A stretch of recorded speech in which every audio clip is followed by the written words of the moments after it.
ഇനി നമ്മൾ ചർച്ച ചെയ്യാൻ പോകുന്ന പ്രധാന വിഷയം മുസ്ലിങ്ങൾക്ക് ദത്തെടുക്കാൻ പറ്റുമോ എന്നതാണ്. ശരീഅത്ത് പ്രകാരം ദത്തെടുക്കാൻ മുസ്ലിങ്ങൾക്ക് പറ്റില്ല. ഇസ്ലാം വ്യക്തമായി ദത്തെടുക്കൽ നിരോധിച്ചിട്ടുണ്ട്.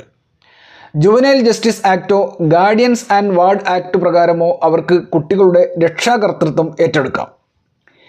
2014 ഷബ്നം ഹാഷ്മിയും യൂണിയൻ ഓഫ് ഇന്ത്യയും തമ്മിലുള്ള കേസിൽ എല്ലാ മതവിഭാഗങ്ങൾക്കും, അതായത് മതഭേദമന്യേ എല്ലാവർക്കും ജുവനൈൽ ജസ്റ്റിസ് ആക്ട് പ്രകാരം ദത്തെടുക്കാമെന്ന് സുപ്രീം കോടതി വിധിച്ചിട്ടുണ്ട്.